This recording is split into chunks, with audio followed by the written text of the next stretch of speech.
کبھی کبھی ملتی ہے ایسی تقریر، اس تقریر کو لاسٹ تک ضرور سننا، اور چینل پر نئے ہو تو چینل کو ضرور سبسکرائب کر دو۔ حضرت سیدنا یحییٰ رحمۃ اللہ علیہ فرماتے ہیں کہ ایک بزرگ تھے جو زمانے کے مشہور اولیاء کرام میں سے تھے۔ وہ بہت عبادت گزار شخص تھے۔ انہوں نے مجھے بتایا کہ ایک مرتبہ میں رات کے پچھلے پہر تہجد کے لیے مسجد میں گیا۔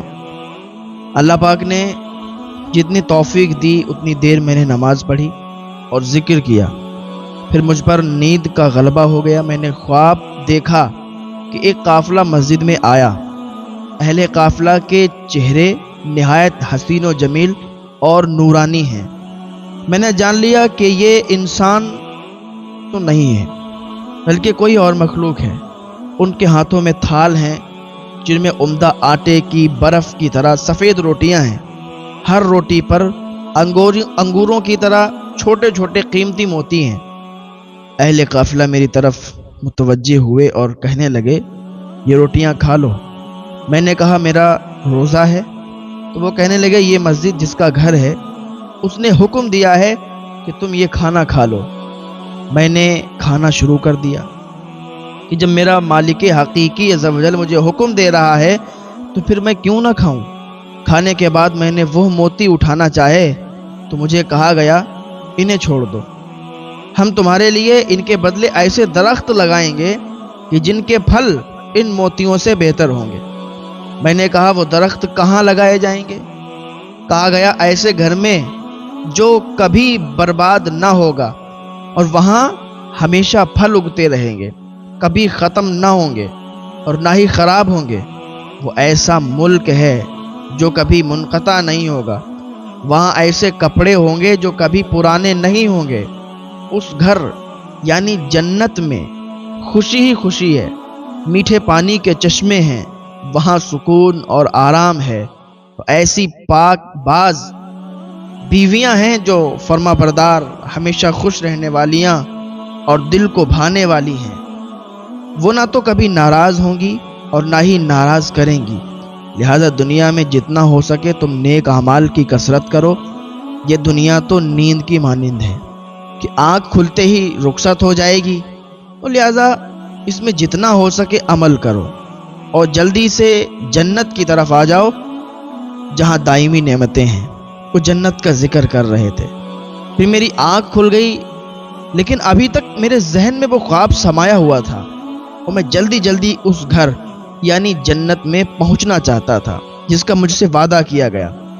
حضرت سیدنا یحییٰ رحمۃ اللہ علیہ فرماتے ہیں کہ اس کے بعد ان بزرگ نے تقریباً 15 دن وہ بزرگ زندہ رہے۔ پھر آپ رحمۃ اللہ علیہ کا انتقال ہو گیا۔ جس رات انتقال ہوا میں نے اسی رات ان کو خواب میں دیکھا۔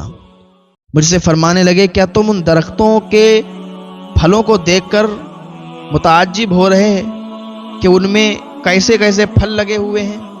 میں نے پوچھا، تمہارے لیے جو درخت جنت میں لگائے گئے ہیں ان میں کس طرح کے پھل ہیں؟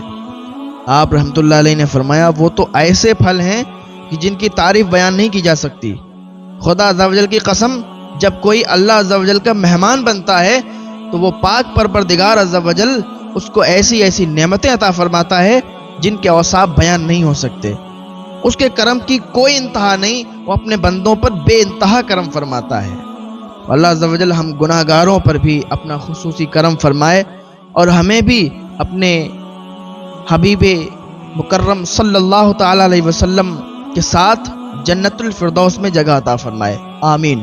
چھپ چھپ کے جہاں سے کہ نہیں دیکھ سکوں میں، چھپ چھپ کے جہاں سے کہ نہیں دیکھ سکوں میں، جنت میں مجھے ایسی جگہ میرے خدا دے۔ اللہ پاک کی بارگاہ میں دعا ہے، اللہ تعالی ہم سب کو نیک عمل کرنے کی توفیق عطا فرمائے۔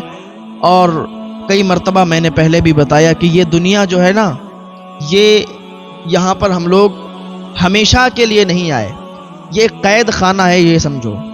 وہ کسی نے کہا تھا کہ کون کہتا ہے کہ مومن مر گیا؟ ارے بھائی، قید سے چھوٹا وہ اپنے گھر گیا۔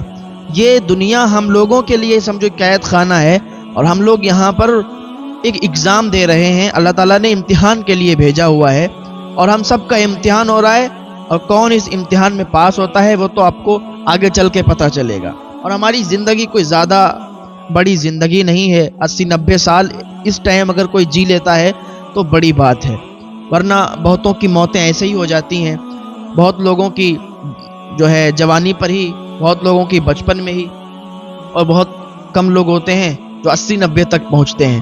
تو اس دنیا میں ہم رہ رہے ہیں، اللہ کی عبادت کریں، اللہ تعالیٰ کی جتنی عبادت کریں گے اتنا ہی بہتر ہے، اور توبہ کرتے رہا کریں اللہ پاک کی بارگاہ میں۔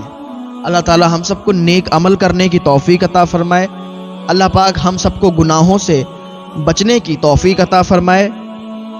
ہم سب کا یہ رویہ بن جانا چاہیے کہ ہم اٹھیں بھی تو حضور پر درود پڑھتے ہوئے، ہم چلیں بھی تو حضور پر درود پڑھیں، ہم سونے جائیں تو حضور پر درود پڑھیں، ہمارے دن اور ہماری راتیں حضور پاک صلی اللہ تعالی علیہ وسلم پر درود پڑھتے پڑھتے گزر جائیں، ہماری زندگی حضور پر درود پڑھتے گزرے، نیک عمل کرتے ہوئے گزرے، تو جب ہم یہاں سے جائیں گے، جب دنیا سے ہمارا انتقال ہوگا تو قبر میں جب پہنچیں گے تو فرشتے استقبال کے لیے کھڑے ہوں گے۔ ہاں، تو ہماری زندگی حضور کے بتائے ہوئے طریقے پر اگر ہم گزاریں گے تب ہماری بہت